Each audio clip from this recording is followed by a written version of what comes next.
Hi guys, and welcome to the Friday Live thing with me, Mark Thompson, and Tim. Now, we've got a few things to talk about before we get into the main meal here today, which is going to be awesome. So Tim's going to show us or tell us all about...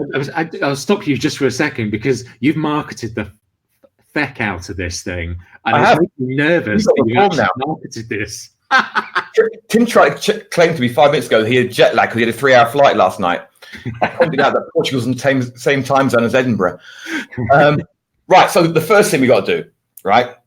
I ran a competition this week to see if you guess what T-shirt I would be wearing. So here we go. Ta-da! It's my ClickFunnels T-shirt. Ta-da! I actually found it in the bottom of a plastic bag when I was going through looking for something else the other day. So I thought I had to wear it. And the first one to guess that was Dave, which was quite appropriate because I was going to get Dave to design a T-shirt to give away, so he can design his own T-shirt now. And next time he comes to visit me, you can have a copy of my retargeting recipes. Hi, Tamar. How are you doing? Good to see you. We have got, right, another thing we were talking about just before we started is last week, Tim went to Portugal for a week. I went to Seville for a couple of days. And it is the most, inspiring is the wrong word, isn't it? Yeah. It really charges your batteries. I came back with loads and loads of ideas. And that was just from... Yeah, I think what we were saying before we came on the call is like it's the change of scenery like really makes a big difference. You know, Seville, if you've never been, seriously go. It is a stunning city, probably one of the most beautiful cities.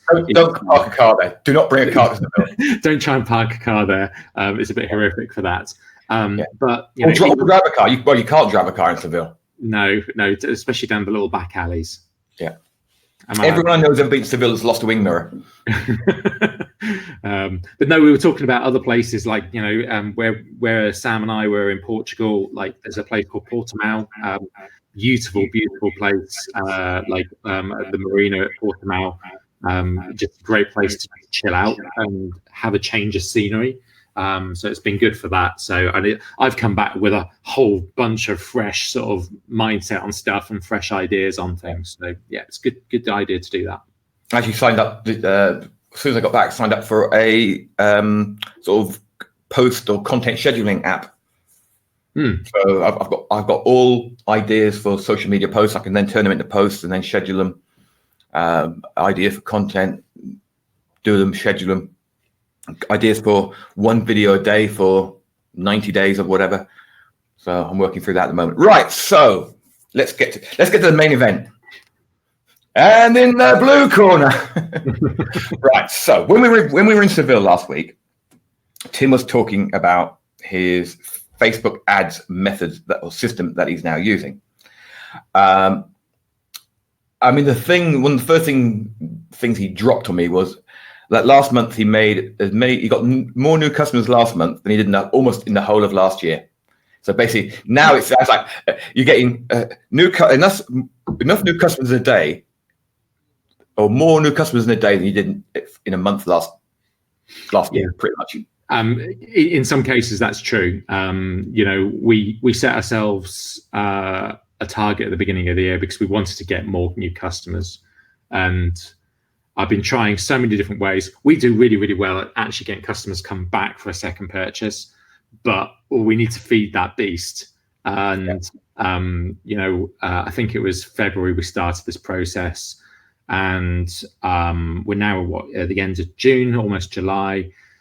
So like I think it was April, May, June. So let's go back to March. I think we did our kind of a reasonable month for new customers, which was 44 new customers. April we did, let me think if I got this right. Yeah, April we did 100 new customers, which I was really pleased with. I was doing pretty much naked backflips in the garden. There's a visual for the podcast. I will never get that out of my head again. So I then decided to set myself a stretch goal for May of 150, and I beat it, and I got 202. And then I decided to set myself a stretch goal for June of 300. We surpassed 300 about 4 days ago. My stretch goal for July is 600, and I was sat doing the maths behind it last night on the plane, and it was giving me heart palpitations. But yeah, we'll come on to some of the other stuff that we've been talking about, that Mark and I have been discussing, because one of the downsides to all this is that we've actually run out of stock again. And it's actually a real issue, because I'm trying to do stock forecasting for our products, and it's become a mess. So I've got a whole series of spreadsheets which allow me to like analyze an average of how many units we sell per day over the last 45 days, kind of thing. So anyway, we've got lots of things which help us with that, but even so, it's still a headache. My head is full of numbers right now. So so what I'll do, I'm going to try and make this as kind of like as clear as I can for a podcast listener, and hopefully it will relate for people on the Facebook Live as well. I don't have slides or anything like that, so you're going to have to listen carefully. You're probably going to have to go back and listen to this multiple times. And if you've got questions, come into the SMO Foundation and ask your questions in there. And in the SMO Pro, you're going to do a document or something. Yeah, I'm going to do a document and probably some videos. I think I'm kind of being careful, and I've tried to do videos for this before, and I then broke stuff. I think I remember telling you guys on on the podcast that I got to a point where it was working, and then I broke it, and I was like, oh shit, I can't really release something that's basically wrong.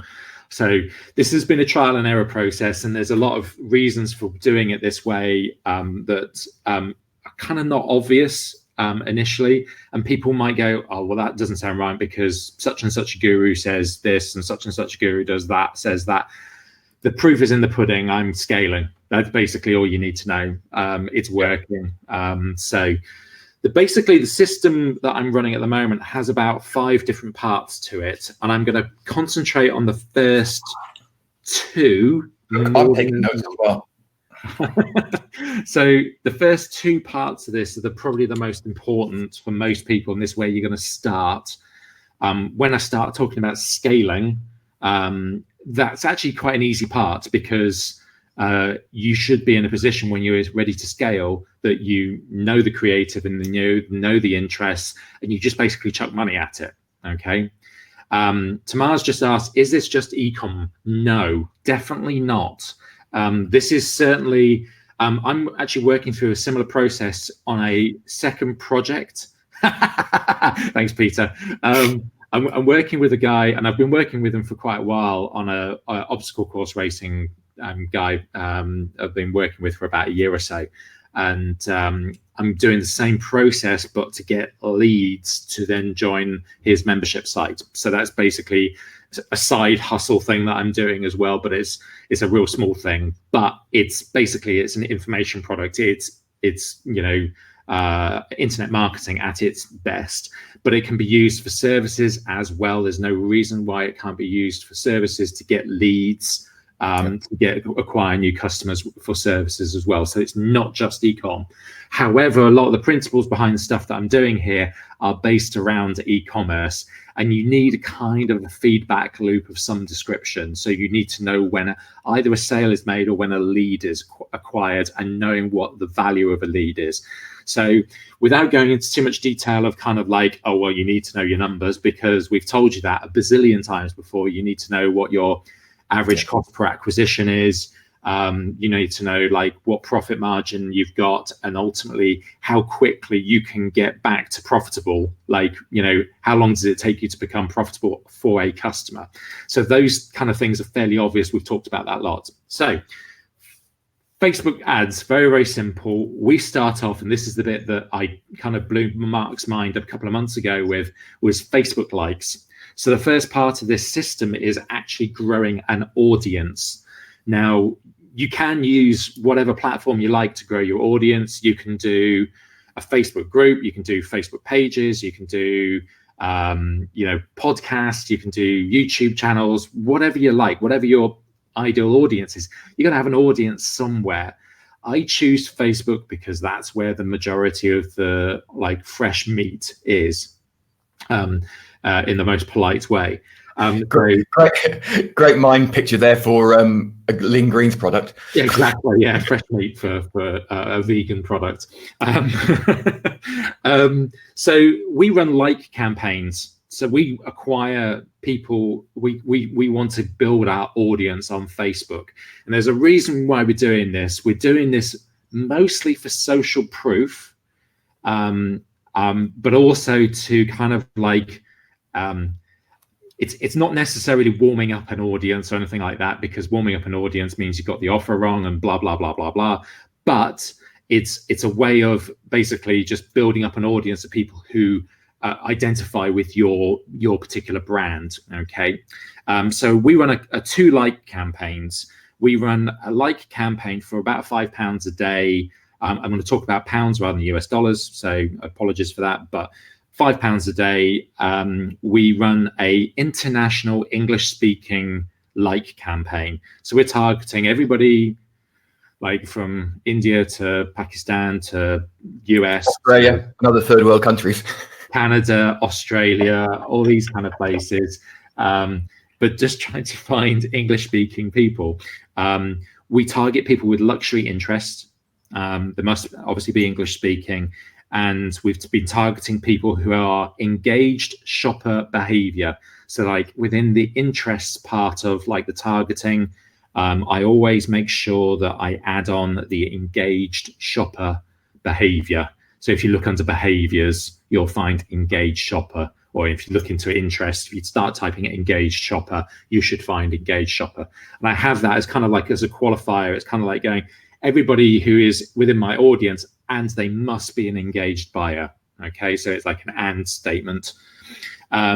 So we basically trying to get people who will like our brand.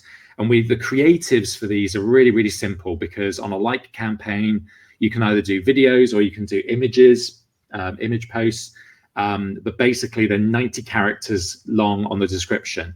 And the description, I wrote this down for Mark when we were in Seville last week. And it's the creative is a way of qualifying the person that you're trying to attract.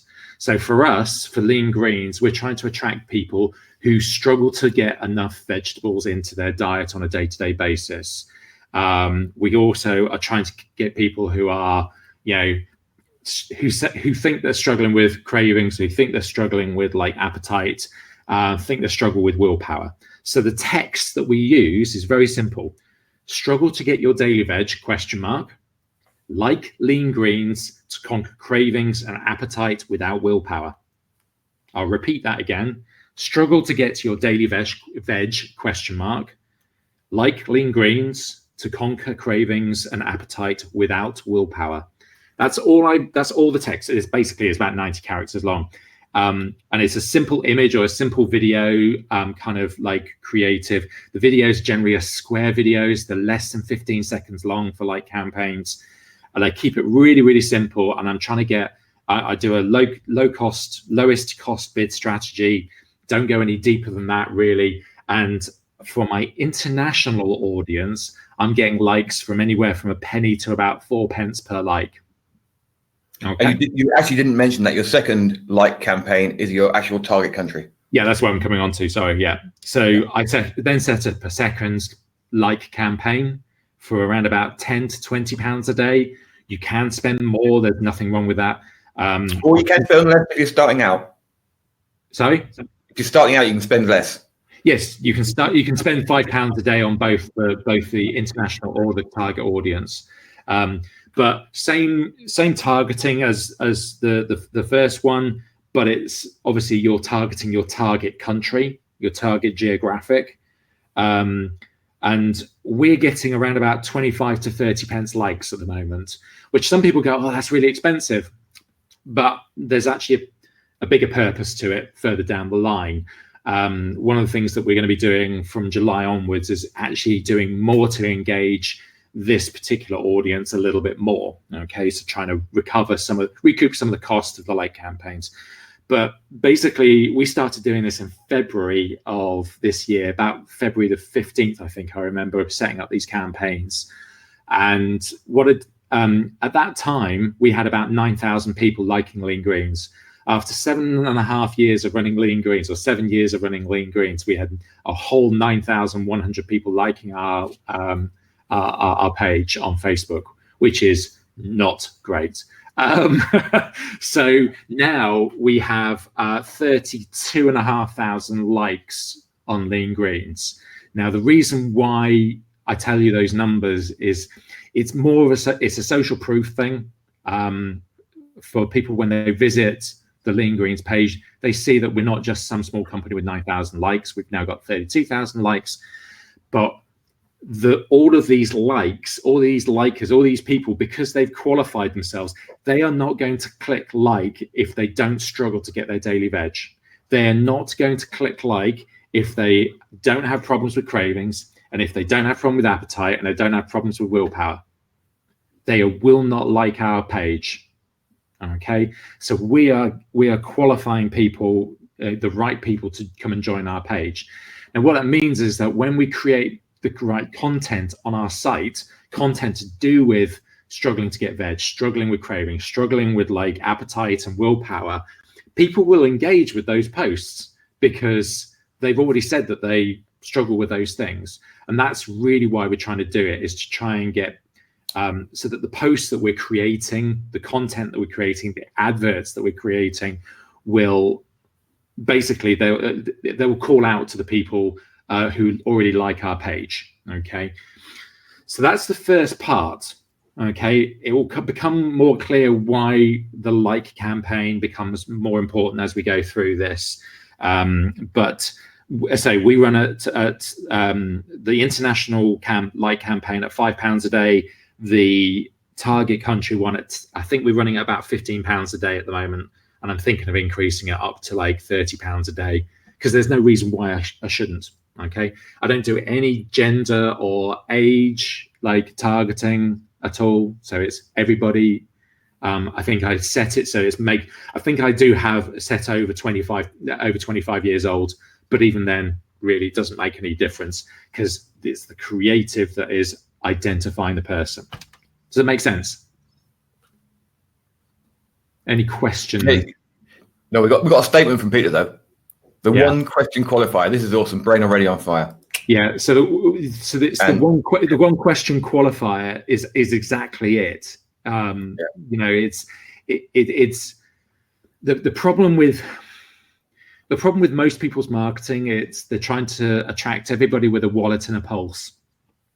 And it's like Facebook has given us the ability to do all sorts of cool and interesting targeting. And I'll put my hand up, and Peter gave me a slap the other day for this. Is like, I got it wrong. I got our target audience wrong. I thought my target audience was 35 females plus, you know, busy mums, the dreaded busy mums. Okay, everybody's a freaking busy mum. I get it wrong. The people who are reacting to our ads and buying our products right now are 25 to 35-year-old guys. And I'm like going, what the actual? I've been focusing on the wrong people.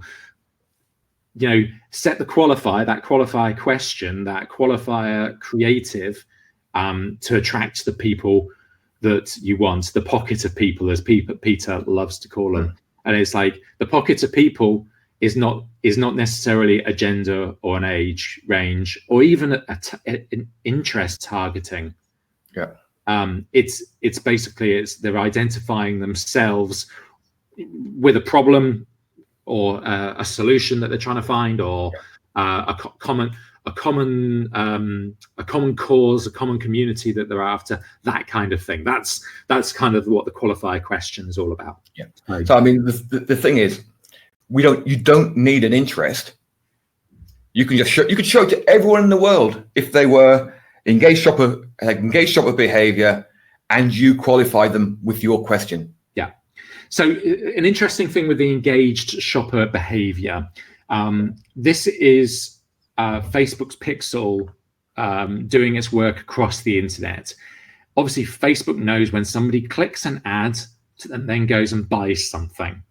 And that basically is what the engaged shopper is. So somebody, I think it's in the last 30 days that they've clicked an ad and gone and bought something. So they've actually shown that they buy stuff through Facebook, a Facebook ad. That's what engaged shopper is.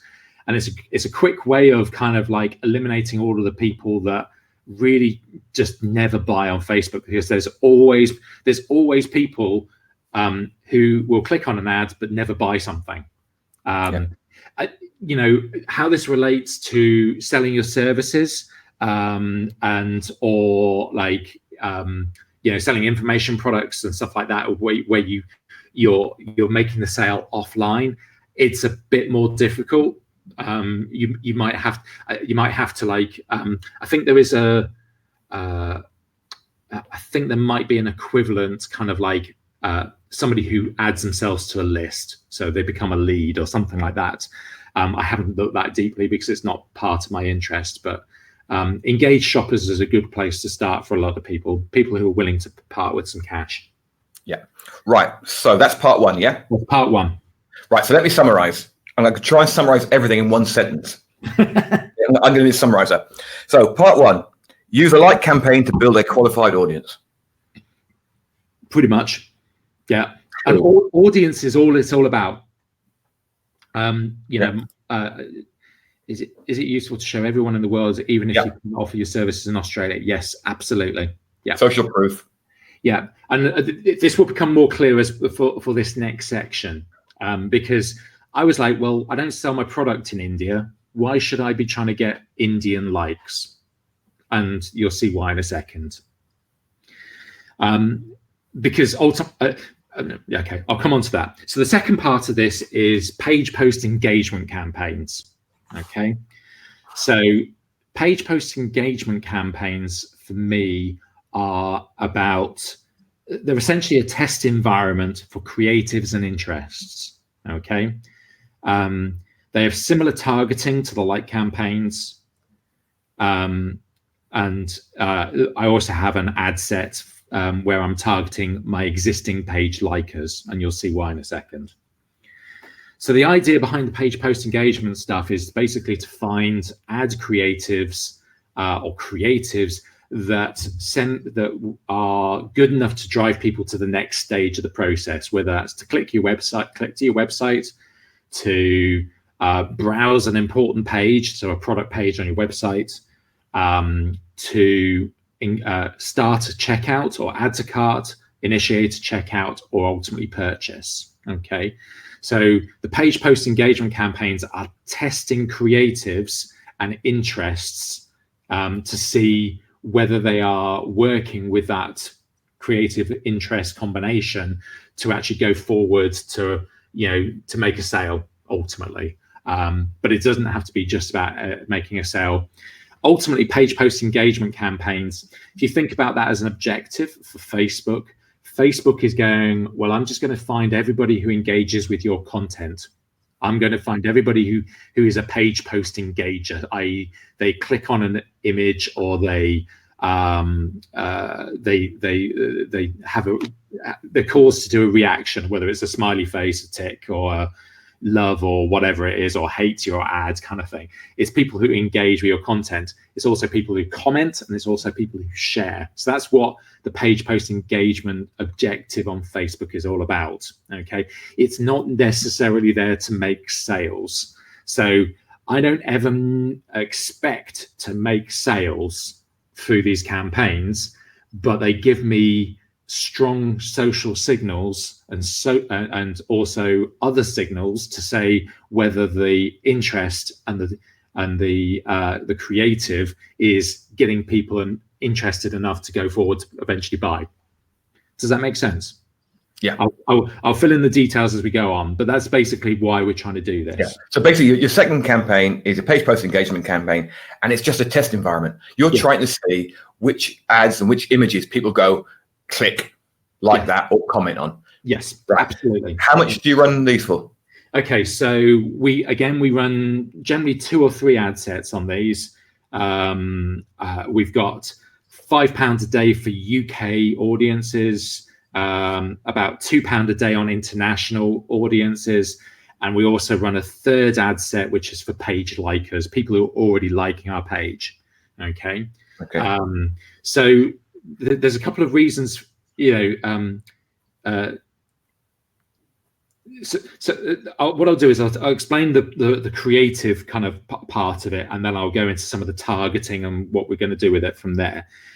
Basically, what we're doing is I'll create a post, and that might be a video post or an image post. It might be even a carousel type thing. Doesn't really matter. Some kind of creative. At the moment, I'm doing an awful lot of videos. So what I'll do is I'll create a video using something like Animoto or Wave to create very, very simple videos. And they're normally about 30 to 45 seconds long. Sometimes they're shorter. I've tried really short ones. I've tried really long ones. But generally around about 30, 35 seconds has worked quite well for me so far. My winning creatives at the moment are around about the 35 seconds mark. So the videos are basically it's an ad. It's basically going, saying similar things. It's like, want to flood your body with like more nutrients from vegetables, struggle to get enough daily veg, blah, blah, blah, blah, blah. Lean Greens is a unique drink that is packed full of vitamins and minerals from raw vegetable ingredients. Go check out blah, blah, blah, blah, blah for, the latest offer kind of thing. That's basically what the video says. You can have image posts as well.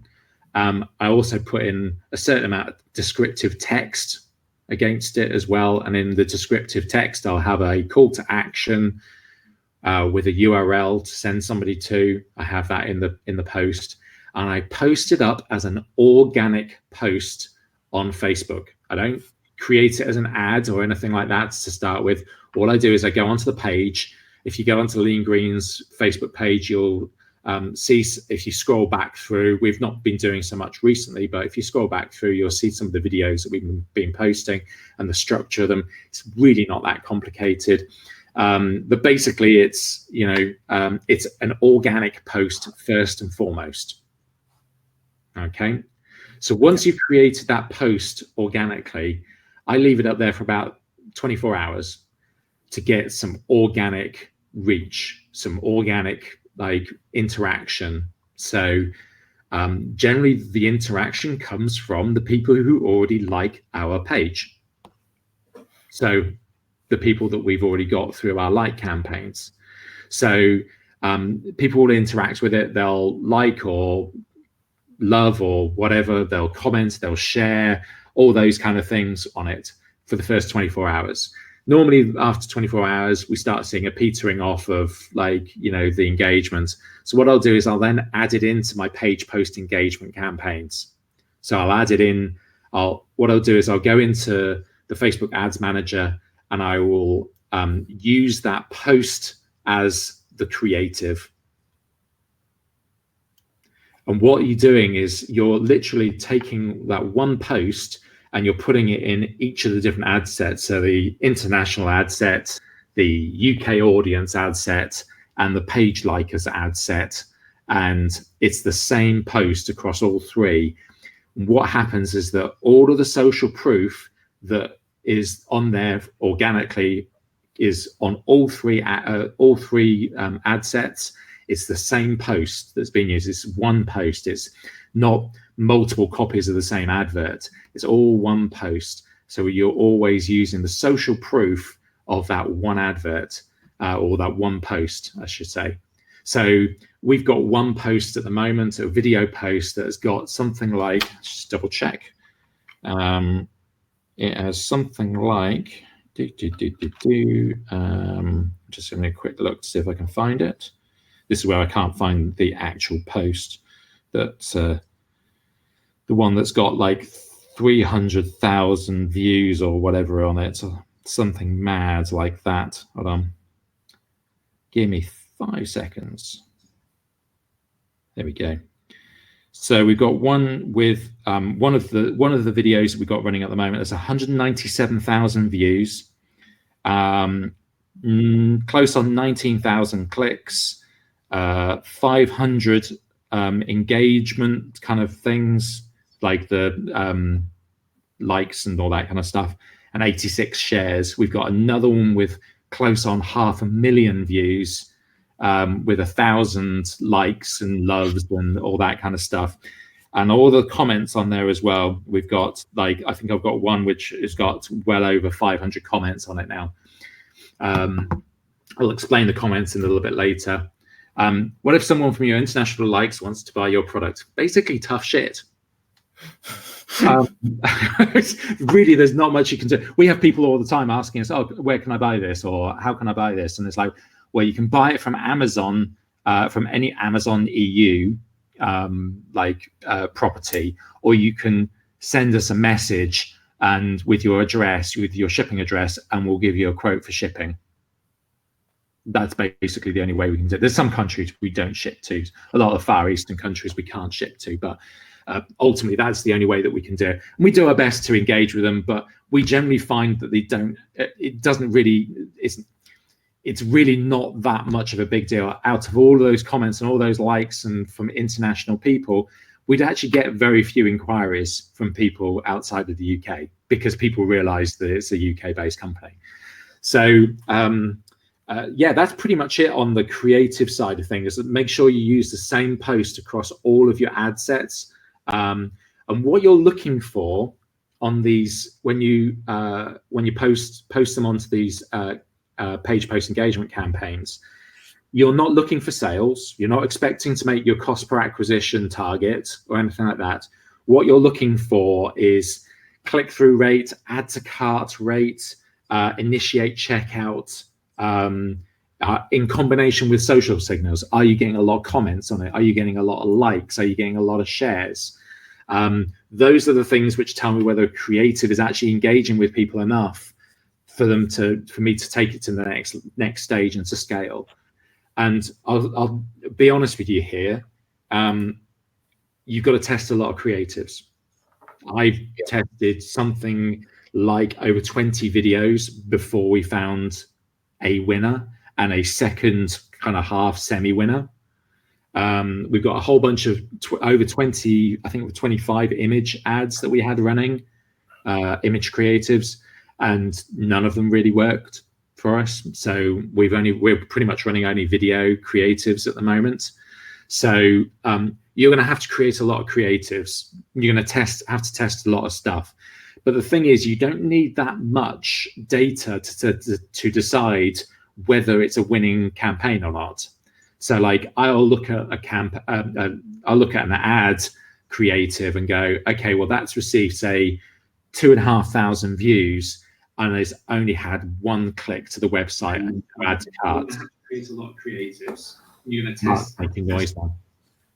No, I was trying to answer a comment.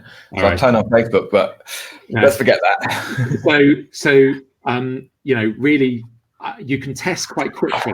You can get an awful lot of engagement. And the reason why you've got all of the international audience on there is because the international audience will send the social signals and help get more comments and more likes and more shares on that particular post, which will then give it more of a boost to actually tell you whether it's working or not.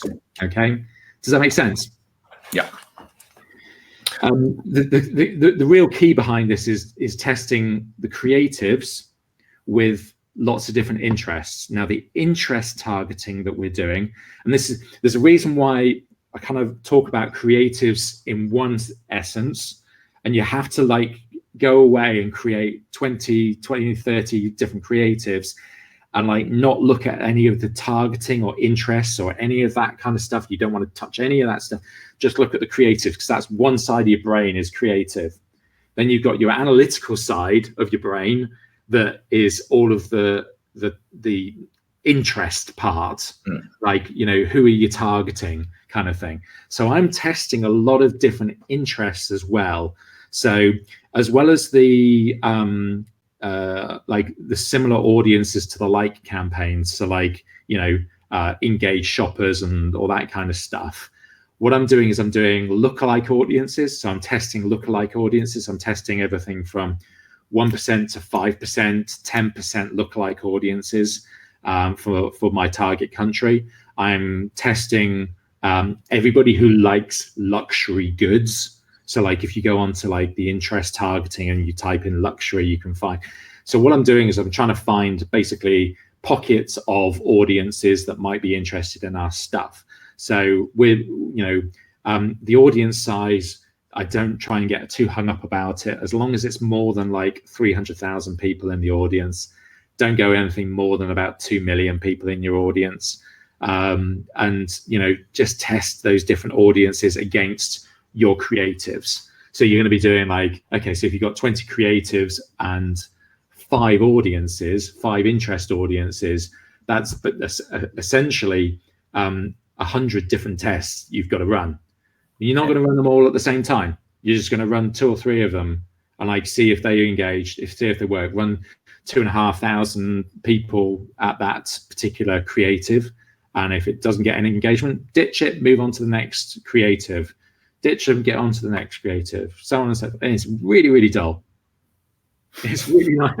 It's really not that exciting. But the thing is, you don't need to spend a huge amount of money, especially with like the international audiences that you've got and the existing UK page likers. The page likers will, more than likely give you the most results, the quickest. But like you'd be surprised what other interests give you actual results. So that's basically it for those two main parts. So there's the like campaigns and the page post engagement campaigns. Right. So to summarize part 2, create an organic post.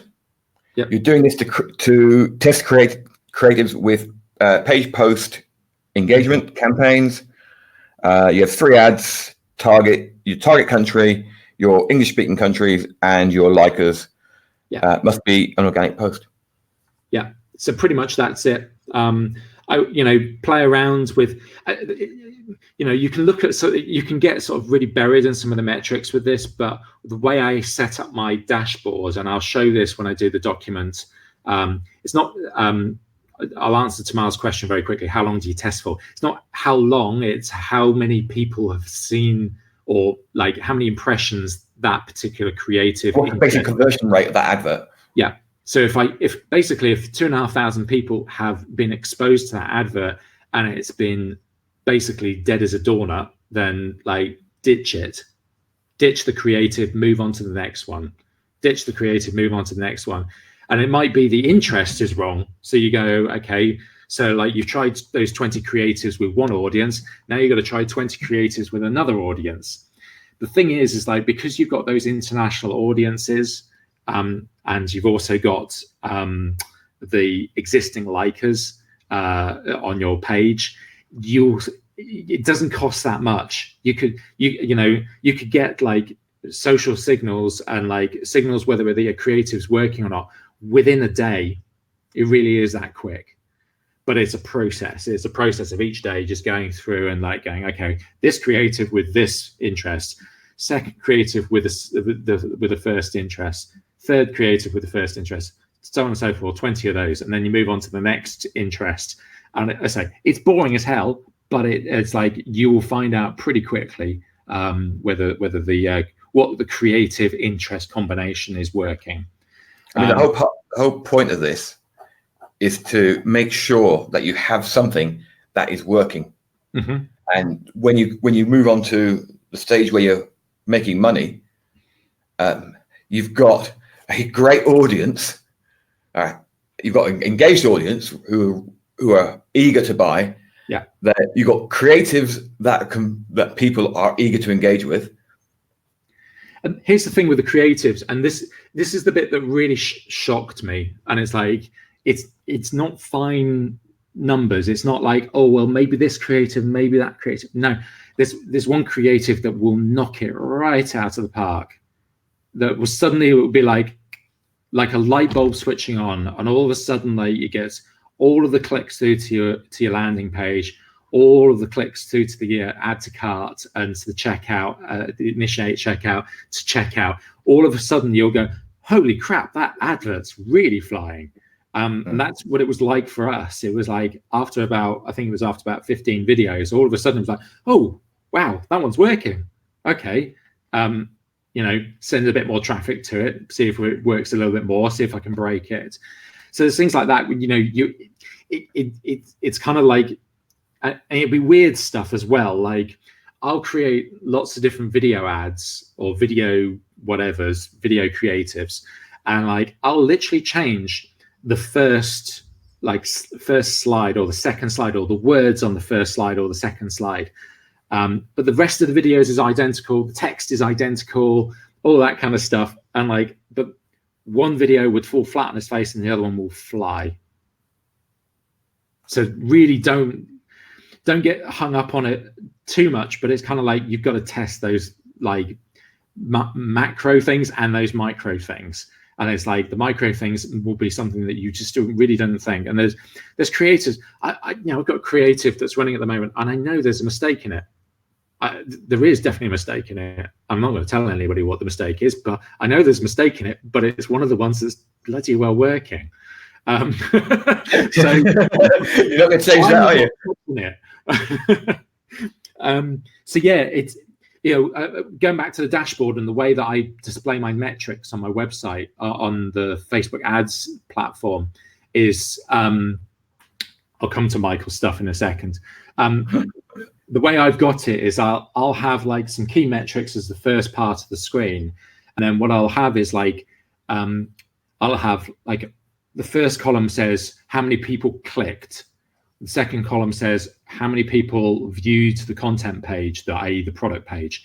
Then the next column is how many people added to cart, how many people initiated checkout, how many people purchased. And it's like, you can see very quickly from that the numbers of people or the percentages of people who are clicking through each different level.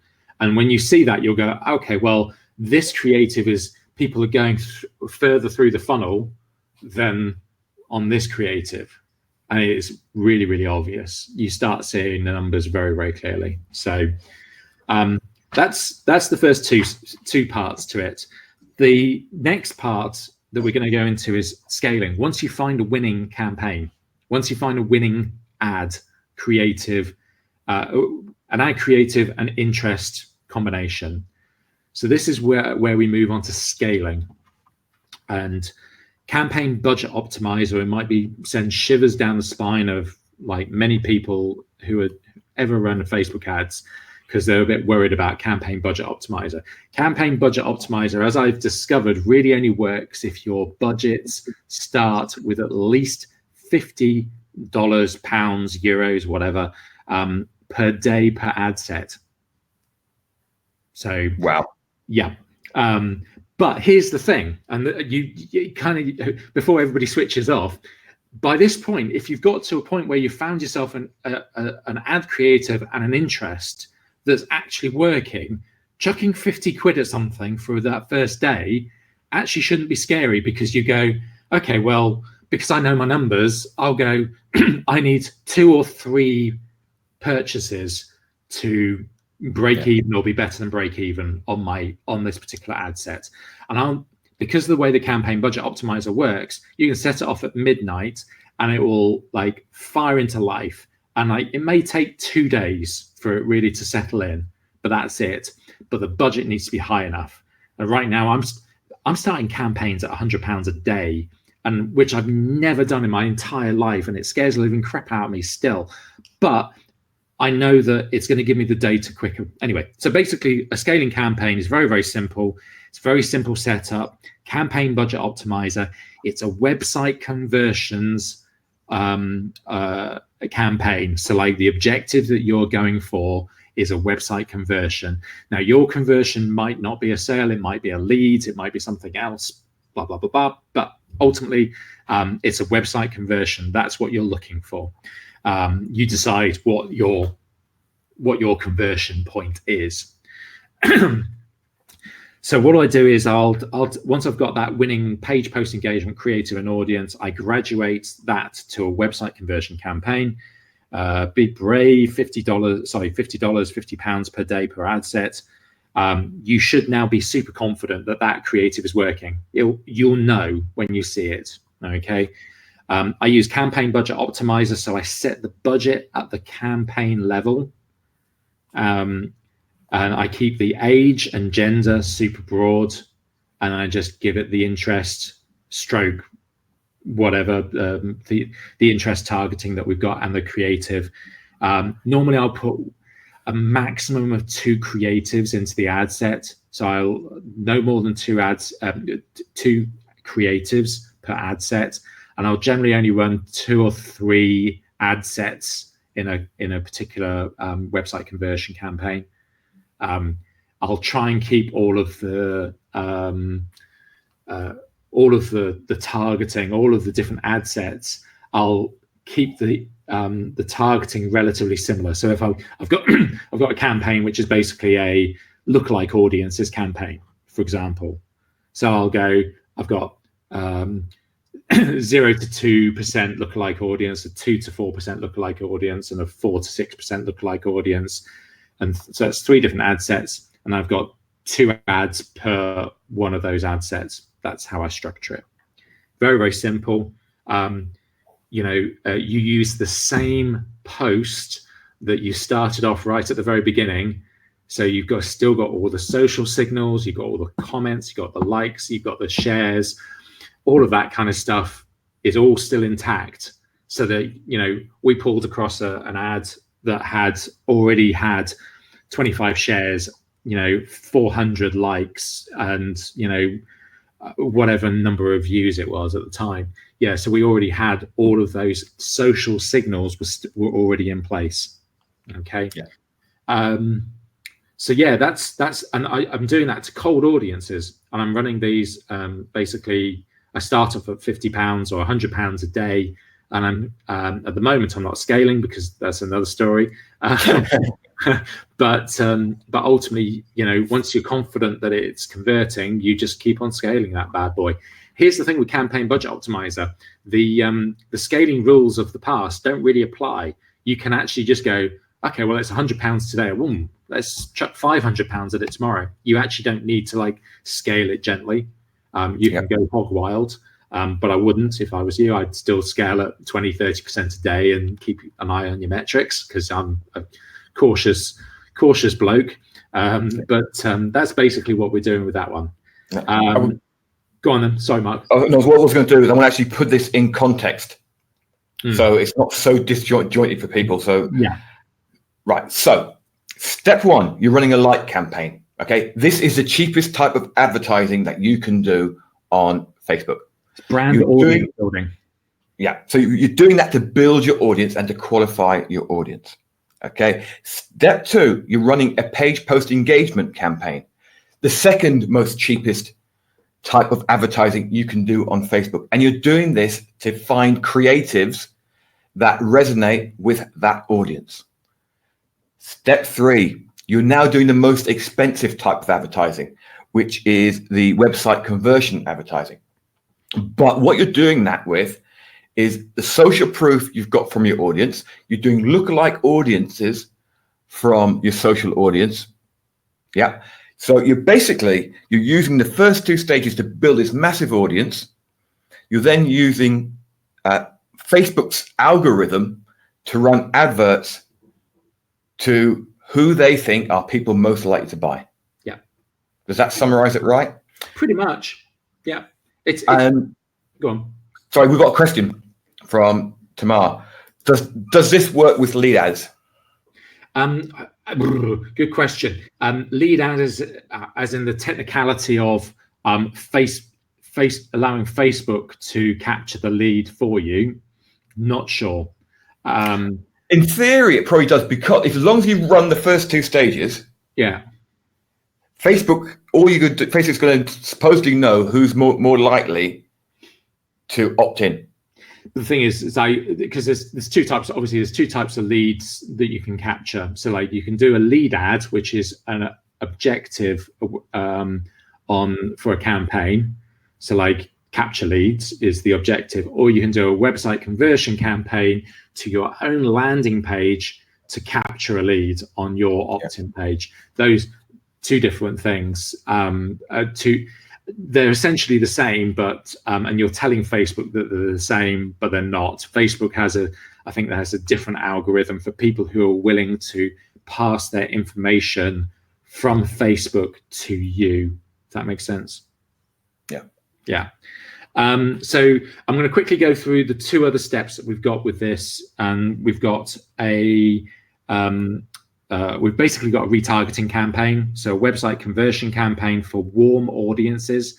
So people who have visited your website, engaged with your page, or been page fans, visited a high profile page on your site. So the typical stuff that Mark and I have talked about before, like people who've spent more than 30 seconds on a particular landing page, for example, that kind of audience. We run the same creatives, the winning creatives, to those audiences as well. So if they've engaged with your ads and the posts before, but they haven't taken action and bought, we'll show them the same creatives again. It's a bit lazy, and I should really create something a bit different and a bit new. So for 15 days, first 15 days after like that first point of like click, they've either clicked on an ad or they've visited a website or whatever, we'll show them the same creatives over and over and over again. Those campaigns are really important because they actually make our return on ad spend really work very, very well. The page fans works really well as well with those creatives. I'm not scaling quite as much as on those. Obviously, you can't scale because you're limited by the size of your pixel audiences. But basically, that's a it's a retargeting campaign, and those work really quite nicely because they're kind of like second, third, fourth touch point. Yeah. Good question. I've got a question. So you've got your winning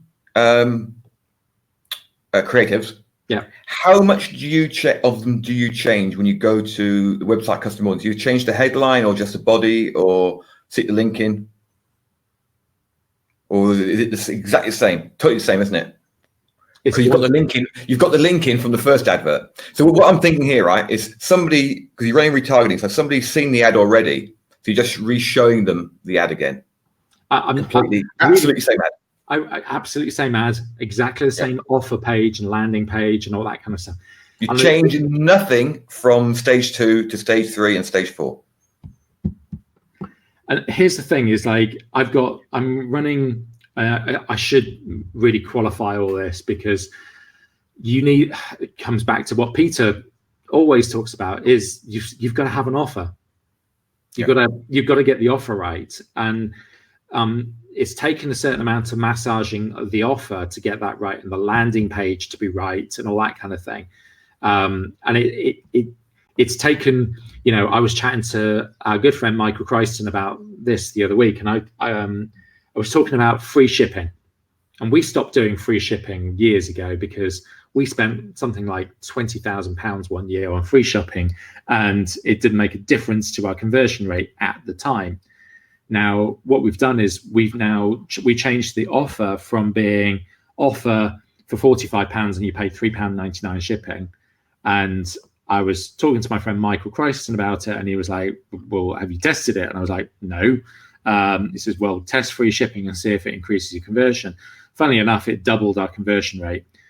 So instead of like 2.1% conversion rate, we're now at 4.7% conversion rate to cold traffic. And I'm like going, well, no one's going to believe that, Tim. Nobody is going to believe that. You can have all the gurus calling you a liar on that one. Yeah, honestly, it's just. but this is the point. I mean, it's not like every single guru and Facebook marketer gets their advert, gets their creative, and puts it to cold traffic, and it doesn't convert. You get your 0.5%, your 0.75%, and they're happy with that, with their 1% if they're really good. But you're not doing that. What you're doing is building up. You're building up data, right? Yeah. You've got a crap ton of data. You've got a crap ton of social proof, and then you've got proven creatives. Yes. So the thing is, you optimize every single step. Here's the thing, and it's like I spent the first 2.5 months just believing, haha. Ta-da! Michael Christen's online. He says, "Ta-da!" Yes. You've got to keep on believing for the first couple of months of this, because running like campaigns and the page post engagement campaign, pretty soul destroying for a couple of months while you're trying to figure out whether this is going to work, and you got to trust that it does. And like you trust you're going to find a creative at some point that will get people enough to click to your website. Game's not over at that point. You've now got to optimize the hell out of the offer that you've got going as well, and making sure that the offer is, and things like that tweak for the free shipping thing, which annoyed the hell out of me. But I owe Michael Christen a beer or two now because of it. It's the thing that makes or breaks the campaign. So. Yeah. Tamar's asking, do you do long posts for any of these ads? Yeah, sometimes.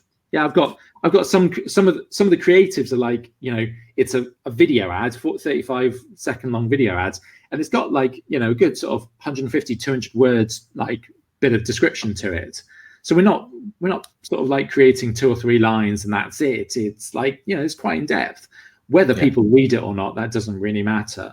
The like campaign is 2 or 3 lines. Yes. The page engagement is whatever you want to do. It's a legitimate post. You're testing. Yeah. Go in there with no test long ones, short ones, videos, images. And I hate using the phrase like, oh well, you have to test it, because it's such a glib, horrible thing. But yeah, it sucks, but it works. You got to test it. You got to test it. So that people ask me, oh, what metrics do you track? And I was like, there's 2 metrics that I track for this whole process. And for me, that's cost per acquisition and return on ad spend. You should be able to get both pieces of data from Facebook. Yeah. I'm looking for around about a minimum of 1.5 to 2 ROAS, or 150% to 200% return on ad spend. Whatever metric, however you do it. My cost per acquisition, I want it to be below £20 at the moment. Because we're now offering free shipping, I now need to get my cost per acquisition down a little bit lower. I did put a post about return on ad spend and cost per acquisition and scaling and stuff like that in SMO the other day. There's a little bit more to it. The next step for me for this is looking for ways to convert the existing page likers that we've got. So for July, we're going to be running some contests, some giveaways, some special discount offers, product launches, that kind of stuff, trying to get more people to convert who have liked our page, who are in our target audience, like who are in our target geographic, I should say. And what I'm trying to do is, I'm not necessarily trying to get them to make it just to make a sale. It's like, how do I get them to like, what's the next easiest yes? Can I get them to opt into a list? Can I get them to like, go onto an email list, or whether it's a messenger list or something like that? Can I, what can I do to move them on from just being a page liker? It might be even just getting them to go to a particular article. Like somebody was explaining highlighted the Ezra Firestone stuff the other evening for the Dipsy Doodle, which is basically, it's an article which then feeds somebody through to actually go and buy. So we've got plenty of that stuff kicking about as well. So that's the next stage with those existing page likers, is moving them to the next stage, the next easiest yes. So the last thing I want to talk about is the levers or levers. Right, let me just answer Tamar's question. Go on. Are you transcribing your video ad? There's no need to, because if you create it in Animoto or Wave.video, it's a video with text with an underlay of a video, or moving images or different images, and the text is actually on the video. If you go to Tim's site, you'll see them. Yeah. If you go to Facebook, Tim or somebody pouring out lean greens, look. Weirdly, Weirdly, that is one of the most. It was the thing that keeps people watching, is watching you pour, slow motion of like your green juice into your glass kind of thing. It gets watched loads. It's really, I don't understand. I just use it anyway. Cialdini's law of consistency: keep asking for micro commitments to get the big commitment later. Absolutely. It's like you'll convert a certain percentage. For in my case, 4.7% of people will convert on the first interaction, or semi first interaction kind of thing. But like, the thing that keeps me awake at night is, what about the other 95%? what about the other 95.3% of people who haven't converted? And it's like, what can I do to get somebody to say yes in a small but consistent manner to move them to the next stage? And you know, with all this traffic that we're getting now, it's kind of like going, well, actually, do I need more traffic, or do I? These are the you need more stock. Are these the questions that keep me up awake at night? It's like, do I need more traffic, or do I just work harder to convert the 95% of people who didn't convert the first time? Yeah. And it's like, if I can increase from 4.7% conversion rates to even just 6% conversion rate, what's that? Like a 30% increase in revenue from the same ad spend. That's when your brain starts just going, holy crap, instead of it costing me £15 for a new customer, it's cost me just £10 for a new customer. Holy crap, that's when it becomes really exciting. Okay, so the levers that seem hang on, one more. Okay, go on. Step 4. I've got to do a summary. I've got to be useful for change. So, step 4 is the retargeting. Yeah, basically retarget your likers and everyone else, whatever your audience is, using the winning campaigns again. That's it. Run simple website conversions as ever on this stage. Yeah. You're just trying to get people to convert. It's identical to step 3, other than the audiences that you've got are existing people that you pixeled. Yeah. Now, I appreciate we've just pushed over an hour, so the first time ever. No, it's not actually myself and Tega. When you bailed out because I've got bad Wi-Fi, or I've got Scottish Wi-Fi. we went an hour and 15 minutes, so that's a challenge. Okay, I should be able to get in well before then. So levers that seem to make a difference. Comments on the advert. So comments on the posts that you create. You have to answer every, and I mean every single comment personally. No bots, no ManyChat, no none of that nonsense, nothing like that, no automation tools, personally. So like, you answer every single comment. Now I'll see if I can find on mine. I have Facebook Page Manager on my phone, and all I do is, you know, every hour, every 2 hours or so, it's literally a 30 seconds job. I'll see whether anybody's commented on any of my posts, any of my ads or anything like that. Even if it's like, you know, the comments, and I've mentioned this last week or the week before last, even if it's just like say Martin Smith has basically just tags their wife, Julie Smith, for example, I will put a comment on there saying, hey, Martin, thanks very much for tagging folk. I really appreciate it. If you guys have got any questions for us, just hit reply, or that kind of thing. No copy and paste either. Absolutely right, Michael. You know, I generally say the same stuff, but I change it around. I put a few little emoticon type things. But I think I explained this the other week when we talked about answering comments. If you met somebody in a cafe and that person said to you, like, what do you do? And I go, well, I run a company called Lean Greens. We sell a nutritional. Oh, I've heard of that. I was telling my wife about that the other day. I was telling my best friend about that the other day. What are you going to do? You're going to say, thank you. I really appreciate you telling other people about my business. It's a genuine thank you. Okay. And you're not trying to be genuine. You just are genuine. Okay. That's really the point behind it. So I've got to make a point now. I am not answering any of these comments, right? I'll start on Monday. Yeah. So well, I've gone through. So whereas a post or an advert might have, say, 500 or 750 or 1,000 comments on it, half of them are mine. Yeah. But it's got that many comments. Social proof again. But there's there is an algorithm reason why you do it as well. Facebook does like it when you respond to people's questions and comments. I will answer people's questions in full. So if they're asked, even if I'm getting asked the same question 25 times about, you know, how many calories per serving, I will answer every single one you know, I'll generally mix it around a little bit and have a bit of fun and a bit of banter. If somebody says to me, "Oh, just eat more vegetables, dude," and it's like, I will respond to them and I'll be polite for the first time. If they're a dick after that, then I'll tell them to piss off. But no, if, you know, I will answer the comments like, yeah, we encourage our customers to eat vegetables. Lean Greens is there as a top up for when they miss out. Simple as that, something like that.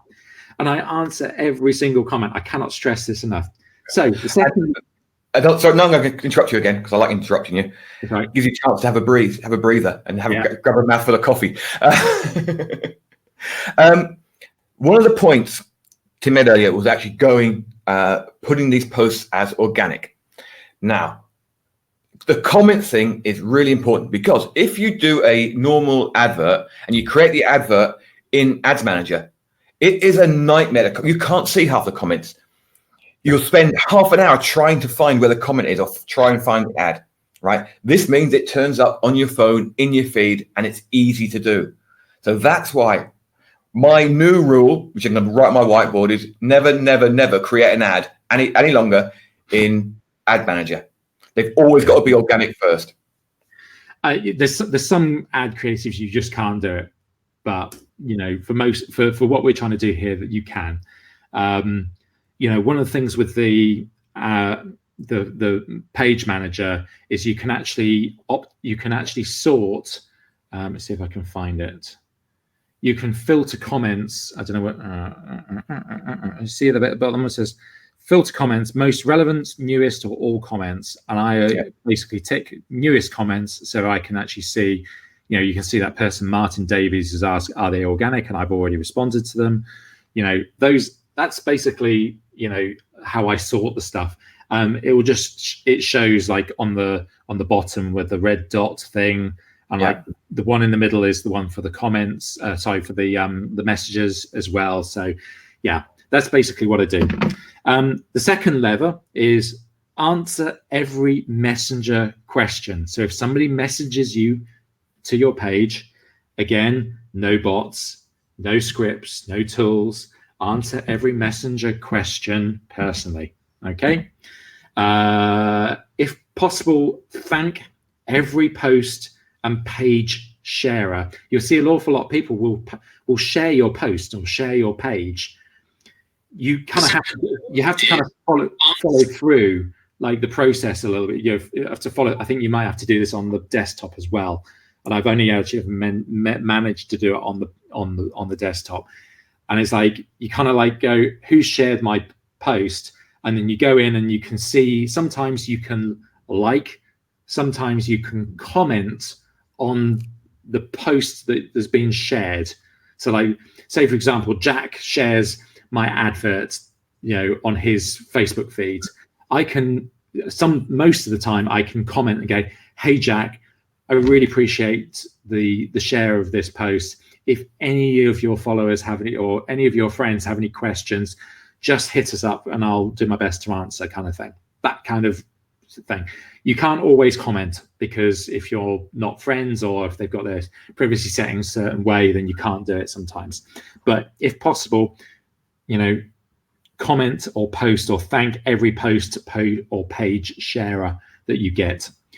And then the last one is obviously invite every post reaction. So if somebody likes, if somebody loves, even if somebody does the whole hatey and angry face or the wow face or whatever, I don't know what they are, you invite every single one of them. So you've been seeing this before if you've followed any of Peter's stuff. So on the Facebook page notifications, how well you can see that, the top one says Aaron Price, Robert Toll, and Richard Foster like your post. Okay, so I'm going to click on that one, and you'll see that there's 300 people like that particular thing. Yeah. Well, there's a sneaky trick. I'll show you that in a second. And you can see it's basically got across. You make me seasick. Yeah, see where it's got like liked, invited, all that kind of stuff. That will show up when like you can invite people through that particular post. Okay. You tap on where it says invite and it will invite people. Okay, hopefully I can see. Oops. So there you go. Tim, you're all alone. Oh, there we go. So one other sneaky trick. If you're starting to get a lot of like crappy comments, which generally we don't, I post some of my own comments on my own posts. So this is a like campaign post. So you can see we've got 300 people have liked it. Oops, let's go back again. You can see the first comment there is from me, another lovely review from one of our lovely customers. And what I've done is I've taken a screenshot of the actual review, the testimonial that they've sent us. They tend to sort of rise to the top of the comments, which is really quite nice. So we use that in there as well. How do I deal with negative comments? I respond to them still. I'll qualify that. We have certain rules set up in Facebook, so you can actually filter out or hide images, hide comments with certain words in them. So if they have profanity in them, if they have certain trigger words, like say, for example, you can buy that cheaper, or it's too expensive, or blah, blah, blah, blah. Most of the time I will unhide those comments and actually still answer them and go, yeah, appreciate that it's not for everybody, but this is a great way of getting more veg nutrients in at at less than the cost of a Costa coffee a day kind of thing. So I will still respond to them. There's some people who are just basically out to bitch and moan and complain about the fact that people don't eat enough vegetables. And I just hide their comments. I don't mind. And if they get really abusive, I will delete their asses and ban them from my page. But cool. The number of comments that we get like that are few and far between. Probably about less than 15%, 10%. You'll always get some dick who's on there, but that's where it is. So, as Paul Moore would say, it's only because they're unhappy in their lives. Yeah, I know, exactly. So those are the levers, and that's the system as a whole. Hopefully that came across okay. I do need to do a little bit of a shout out to a couple of people, one person or one particular person who's given me the sort of the inspiration and the structure behind this. Some of you may no, don't worry about it. Don't worry. No, really. And it's not Mark Thompson. Because I've tried so many different things with Facebook ads over the years. I've been on Facebook ads since the year dot. I think I was on Facebook. I was using Facebook ads the first year that they started, which was about 12 years ago or whatever it was. Mark's writing loads of comment questions. Yeah. I've followed various different systems. Some have worked really well, some have not. I've created my own systems. Some have worked, some have not. Facebook keeps on evolving. Facebook does evolve all of the time. The person that I'm learning the most from at the moment is a guy called Depeche Mandalia. Not Depeche Mode. Not Depeche Mode. No, Depeche Mandalia. If you get an opportunity to find Depeche on Facebook, he has got a fantastic Facebook group that talks about all this, a lot of stuff like this, but he has a training program as well. There is a link there. It is an affiliate link for the training course that I went through to actually figure all this stuff out. And I've kind of, the other person that's been behind some of this as well is a guy called Ryan Moran, who's in the e-commerce space as well. And his sort of strategy to do with video creatives and videos and like campaigns, that's more Ryan Moran. The structure behind the testing methodologies and stuff like that, that's all Depeche. So go check out fastimplementation.com // Depesh, DEPESH. And that's me. Jesus, I'm knackered now. I've got a really good question here. Is Herbalife not better, Link? Herbalife is crap when your hairdresser sells it. Seriously, next to the hair wax is Herbalife shit. Do you know what? It's interesting. It's when people say to me or ask me a question on one of the comments, it's I'm using such and such a product. Is yours better? And I found actually one of the best ways of handling that is with utter respect for other people's products. I know that Herbalife is a pile of shit. If somebody says Herbalife is better, I'll go, are you sure? But no, if somebody says to me, oh, I'm using X product, what do you think is yours better? I'll say, you know, such and such creates a fantastic product. It really is like well worth you continuing to use that. However,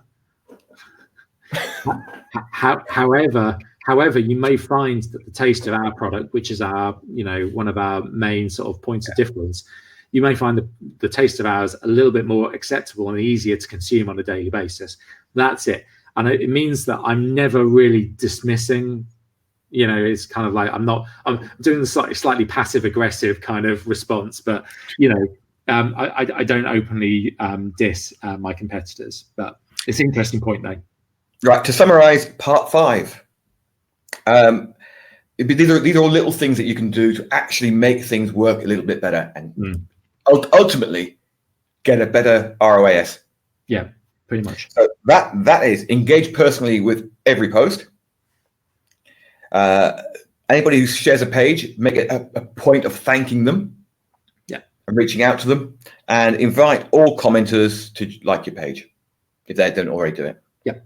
And the tools you use are the Facebook page manager.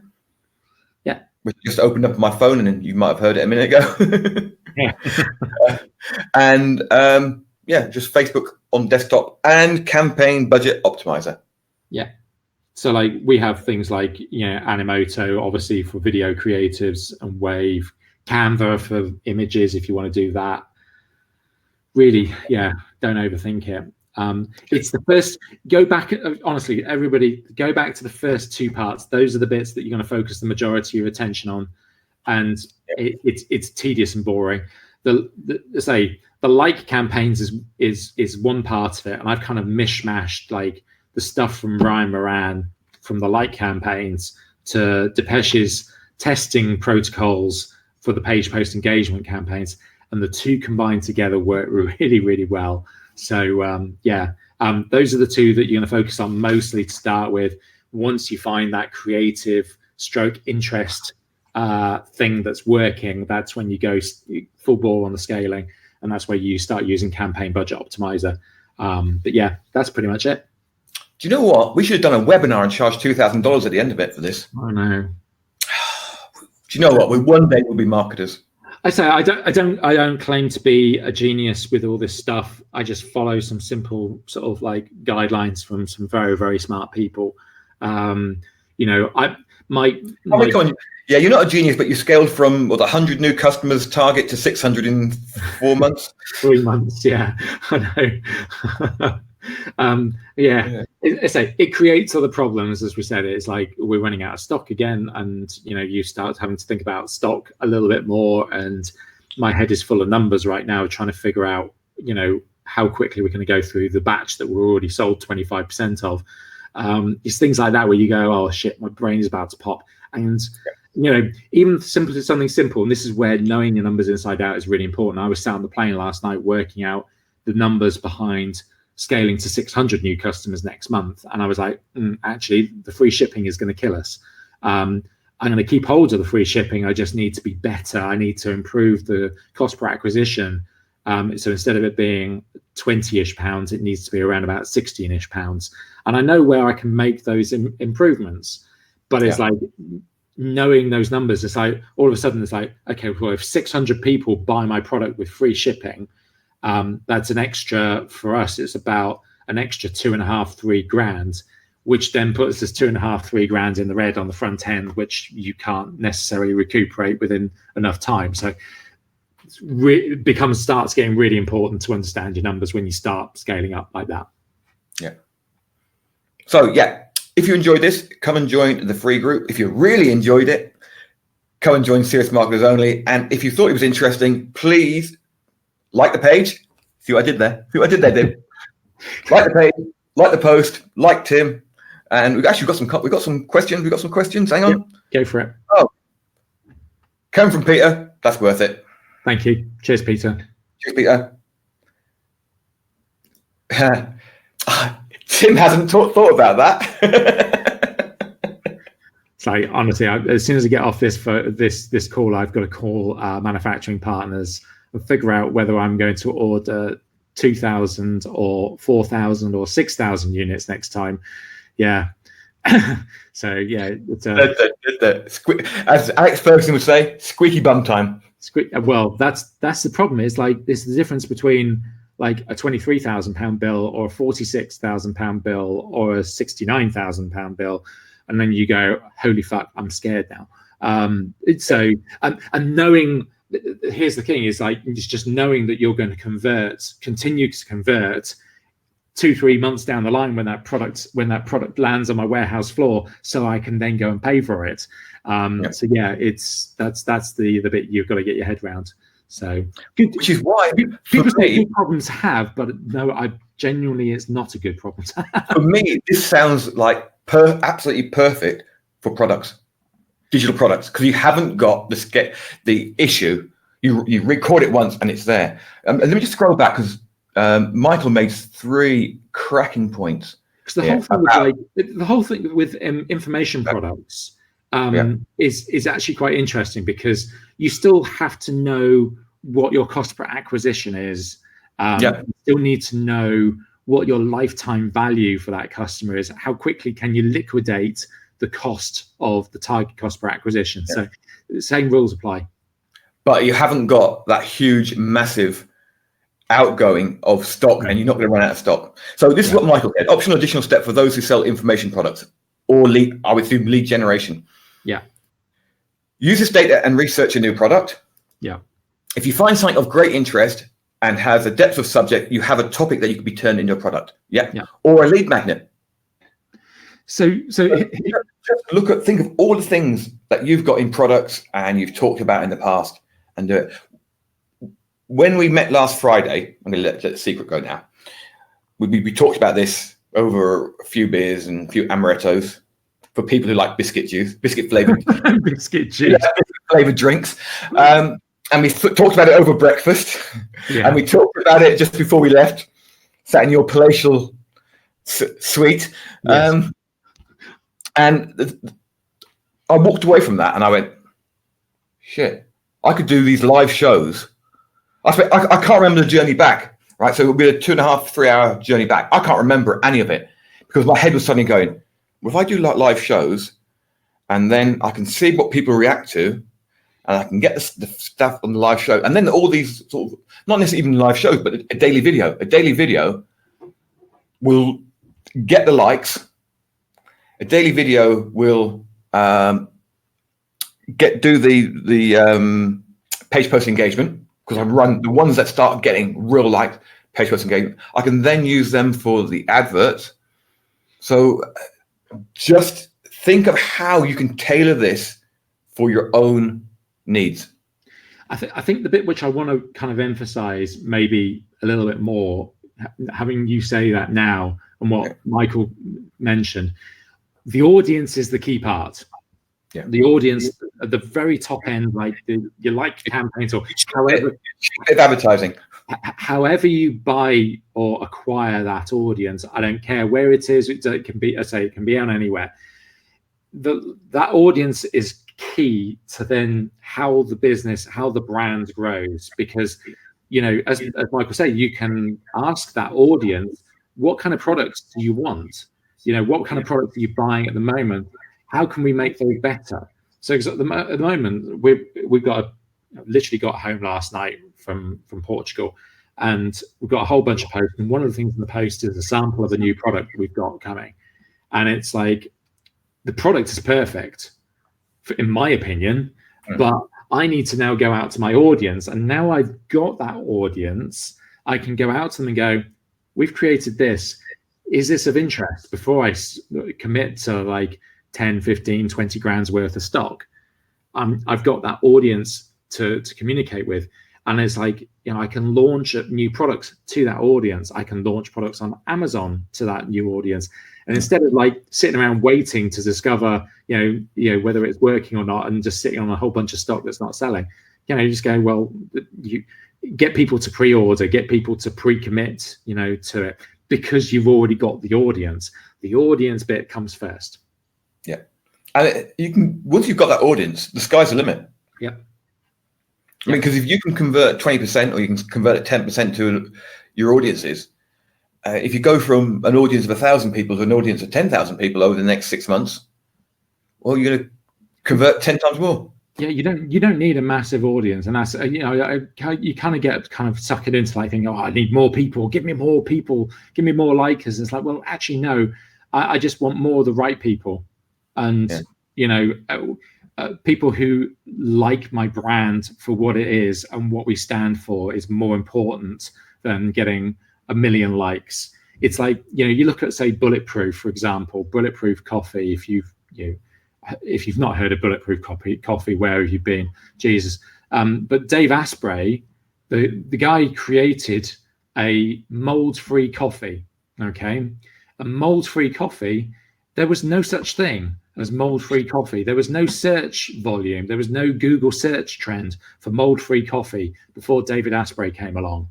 Yeah. He created something because he basically said, I need to create a coffee that goes with my, putting yak butter or whatever it is into it and all this weird shit. And it's like, but I want it to be mold free. And he explained the reasons to his audience. And like, because he had the trust of the audience, they went, wow, I need mold free coffee. And all of a sudden, mold free coffee is now a thing. And it's also look at the skyscraper method. Everyone knows in SEO knows what the skyscraper method is. It's something that Brian Dean invented. Yes, absolutely. It's everyone was sort of doing it, yeah. But he just gave it a name, and now Brian Dean, yes, the skyscraper method guy. I'm sure most coffee, to be honest with you, is mold free already. I suppose if it's cheap, nasty crap, then yeah, maybe it does have mold in it. But seriously, it's like he's created a new market, like a whole new market for his Bulletproof coffee or Bulletproof whatever, MCT oil or. And now everybody's bleeding taking it. It's great stuff. It's great. He's created a brand, but he did that because of the audience he built around his whole biohacking kind of culture that he's trying to thing. So the audience can, he built that through a blog and through YouTube videos and all that kind of stuff. A podcast I think he had. That's where he built his audience from, and then he built like the billion dollar brands that it is now. I think it is worth $1 billion now. And it's like, it's stuff like that where you go, okay, well, it all started with that audience. So. Oh, and one other point, guys. If you know anybody who will benefit from this, do share it with them. Please do. Don't keep it yourself, share it. Let's say, go check out Depeche. So fastimplementation.com/Depeche. Yeah, I used to work with Depeche Mode. I went to college with him.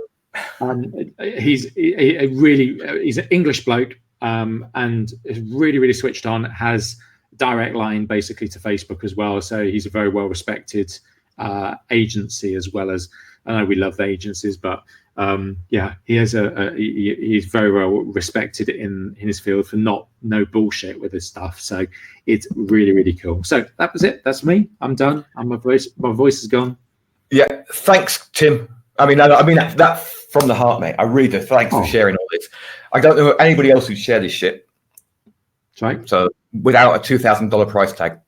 Well, so that might come next time. If you listen to this, please think how you can actually turn Tim's method to your benefit and use it in your things. You don't have to spend crap loads of money doing it. You okay? You lost a slipper or something? Yeah.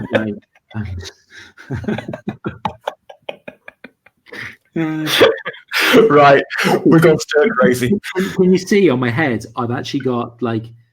How's your scars? By the way, how's your scars? And a burn mark through my helmet of where I've been riding, and I've got sunburnt through my helmet. But how's your scars? My normal sized hand. My hurty hands. The scars are going, but my hurty hand is still hurting. Tim managed to fall off his bike into a patch of stinging nettles. Yes. I would love to have been there. I'd still be laughing now. Bastard. Right, guys. Thank you very much for listening. Thank you, Tim. And we will see you next week, and we'll talk about something boring, I suppose, again. Probably. Yeah. Cheers, guys. Bye. Yeah.